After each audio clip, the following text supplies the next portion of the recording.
নমস্কার। আজকে কিশোর কুমারের জন্মদিনে তাঁকে সশ্রদ্ধ প্রণাম জানিয়ে তাকে নিয়ে কিছু ঘটনার কথা আপনাদের জানাচ্ছি। 1948 সালে জিদ্দি ছবিতে দেবানন্দ কামিনী কৌশল ছাড়া প্রাণ একটি গুরুত্বপূর্ণ চরিত্রে অভিনয় করেন। এই জিদ্দি ছবিতেই কিশোর কুমার বাগানের মালির একটি ছোট্ট রোলে অভিনয় করেছিলেন। 2-4টে সংলাপ ছিল তার এই পর্যন্ত। অশোক কুমার ইচ্ছে করলেই তার ভাইকে আরও একটু বড় রোল দিতে পারতেন, কিন্তু কিশোর কুমারই বলেছিলেন, দাদামণি, আমি ছোট রোল করে আগে আত্মবিশ্বাস বাড়াই, তারপর দেখা যাবে।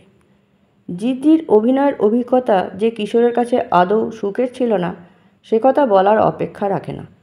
তখন তার ছেড়ে দে মা কেঁদে বাঁচি অবস্থা, আবার দাদামণিকে চটাতেও পারছেন না। এদিকে অভিনয় করার এতটুকু ইচ্ছে নেই তার। এসব নিয়েই পরবর্তীকালে কিশোর কুমার এক সাক্ষাৎকারে বলেছিলেন, হিন্দি ছবিতে আমি শুধু প্লেব্যাক করতেই চেয়েছিলাম, অভিনয় একদম ভালো লাগতো না, কিন্তু দাদামণির জেদাজেদির জন্যেই ইচ্ছের বিরুদ্ধে অভিনয় করতে হতো। শুটিংয়ের প্রতিটি মুহূর্ত আমার বিভীষিকা বলে মনে হতো। সব সময় চাইতাম পরিচালকরা আমাকে ঘাট ধাক্কা দিয়ে সেট থেকে বের করে দিক, কিন্তু অজস্রবার ভুল করলেও পরিচালকরা আমাকে কিছুতেই কিছু বলতেন না। ঘাট ধাক্কা দূরের কথা, ওরা আমার অভিনয় ব্যর্থতাকে খুব সহজভাবেই নিতেন। আমাকে দিয়ে অভিনয় করাবার আপ্রাণ চেষ্টা চালাতেন, অথচ আমি নিজের চোখেই দেখেছি সেই পরিচালকরাই অদ্ভুত সব যুক্তি দেখিয়ে মোটামুটি ভালো অভিনয় জানা শিল্পীদের যখন তখন ছবি থেকে বাদ দিচ্ছেন। পরিচালকদের আমার প্রতি এই সহানুভূতির কারণ যে দাদামণি, সেটা বুঝতে অসুবিধে হতো না। কিশোর যখন দেখলেন পরিচালকরা কোনোভাবেই তাকে ছবি থেকে বাদ দিচ্ছেন না, তিনি আরও মরিয়া হয়ে উঠলেন। শুটিংয়ের সময় ইচ্ছে করে সংলাপ ভুল বলতেন, কখনো কখনো সেটে এমন সব কাণ্ডকারখানা করতেন, সহশিল্পীরা খুব ঘাবড়ে যেতেন। কিশোরকে কোনো চরিত্র নিলেই সে যে পাগলামি করবে, চলচ্চিত্র মহলে এরকম একটা ধারণা তৈরি করার জন্য স্বয়ং কিশোর কুমারের চেষ্টার কোনো ত্রুটি ছিল না। এমনও হয়েছে, ফাইনাল টেকের সময় কোনো ট্র্যাজিক দৃশ্যে হঠাৎ তিনি গান গেয়ে উঠতেন, সঙ্গে ইয়ডলিং। একবার তখনকার দিনের হিন্দি ছবির অন্যতম প্রতিভাময়ী নায়িকা মীনা কুমারীর সঙ্গে একটি ছবিতে অভিনয় করছেন কিশোর কুমার। একটা সিরিয়াস দৃশ্যের শুটিং হচ্ছে। Final take. মীনা কুমারী তাঁর চরিত্রের ভেতরে খুব তাড়াতাড়ি ঢুকে পড়তেন। মীনা কুমারী ও কিশোরকে নিয়ে রিহার্সাল বেশ ভালোভাবেই হয়ে গেল, পরিচালকও খুব খুশি।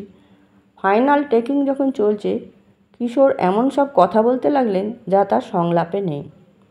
এরকম কিছু ঘটতে পারে মীনা কুমারী বা পরিচালক কেউই ভাবতে পারেননি। তারা দুজনেই অবাক হয়ে তাকিয়ে রইলেন কিশোর কুমারের মুখের দিকে, কিন্তু কোনো ভ্রুক্ষেপ নেই কিশোরের। উল্টে তিনি পরিচালককে জিজ্ঞেস করলেন, মেরা কোই কসুর হুয়া ক্যা? মীনা কুমারী চুপ। পরিচালক কিশোরের কথা শুনে হাসবেন না কাঁদবেন বুঝতে পারছিলেন না। আবার শুটিং শুরু হলো। এরকম বিভিন্ন ছবির শুটিংয়ে পরিচালক ও সহশিল্পীদের জ্বালিয়ে মেরেছেন কিশোর কুমার, কিন্তু তার উদ্দেশ্য সাধনে সফল হননি। পরিচালকরা কিশোরকে হিন্দি ছবির জন্য আদা জল খেয়ে নেমে পড়েছিলেন, কারণ সেই দাদামণি। অভিনয় ছাড়ার কথা অনেকবার মনে এলেও দাদামণির ভয়েই সেটা শেষ পর্যন্ত করতে পারেননি কিশোর।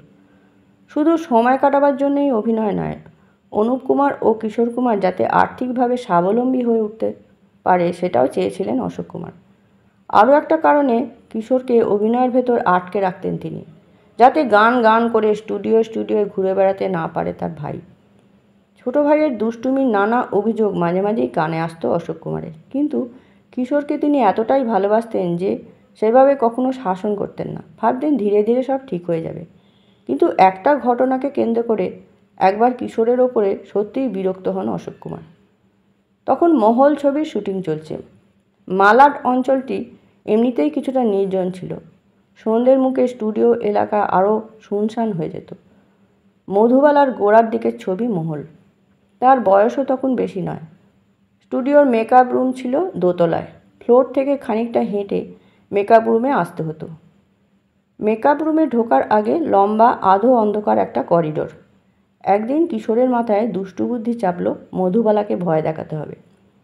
তিনি জানতেন শুটিং শেষ হওয়ার পর মেকআপ তুলতে মধুবালা একবার মেকআপ রুমে আসবেন।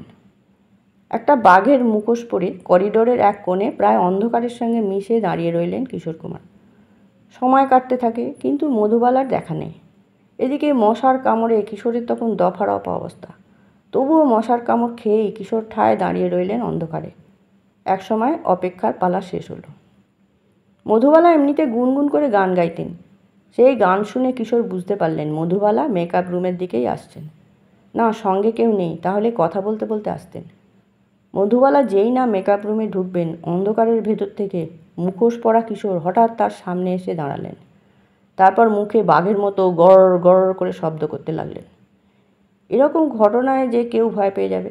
মধুবালা প্রাণ ভয়ে চিৎকার করে উঠলেন। সঙ্গে সঙ্গে পেছন ফিরে করিডোর দিয়ে দৌড়তে শুরু করলেন। মধুবালার চিৎকার শুনে স্টুডিওর অনেকেই মুহূর্তের মধ্যে করিডোরের মুখে জড়ো হলেন। মধুবালা তখন উত্তেজনায় ঘামছেন। সুন্দর মুখ শুকিয়ে কাঠ, কথা বলার শক্তি পর্যন্ত নেই। কি হয়েছে জানতে চাইলে শুধু ইশারায় করিডোরের ভেতরের দিকে দেখালেন। ততক্ষণে কিশোর করিডোর থেকে হাসতে হাসতে বেরিয়ে এসেছেন, মুখোশটা তার হাতে। মধুবালার সামনে এসে সামান্য মাথা ঝুঁকিয়ে স্বভাবসুলভ ভঙ্গিতে বললেন, ম্যাডাম, বাঘ বলে যা ভেবেছেন সে আমি। আপনাকে একটু ভয় দেখানোর লোভ সামলাতে পারলাম না। কিশোরের কথা শুনে মধুবালা তখন তেলে বেগুনে চটেছেন। কিশোরের বিরুদ্ধে তিনি সরাসরি অভিযোগ করলেন অশোক কুমারের কাছে।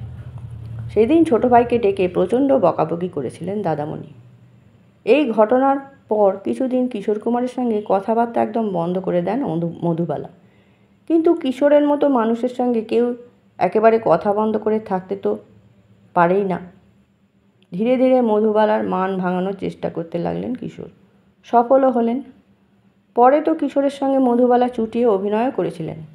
অভিনয়ের মধ্যে দিয়েই তাঁরা ব্যক্তিগত জীবনে আরও ঘনিষ্ঠ হন। প্রথম স্ত্রী রুমা গুহ ঠাকুরতা তার জীবন থেকে সরে যাবার পর মধুবালাকে বিয়ে করেন কিশোর কুমার। যদিও এই সাংসারিক সুখ ভোগ করার কপাল মধুবালার ছিল না। কিশোর কুমারের ঘরণী হিসেবে সংসার গুছিয়ে তোলার মুখেই অপরিণত বয়সে তিনি মারা যান। জিজির শুটিং চলাকালীন দুটো ঘটনা ঘটেছিল। দুটোই কিশোর কুমারের জীবনে বিশেষ গুরুত্বপূর্ণ। এই ছবিতে দারুণ একটা সোলো গান গাইলেন তিনি, তাও কিনা দেব আনন্দের লিপে। দ্বিতীয় ঘটনাটি হলো দেব আনন্দের সঙ্গে কিশোর কুমারের বন্ধুত্বের সূত্রপাত। ধন্যবাদ।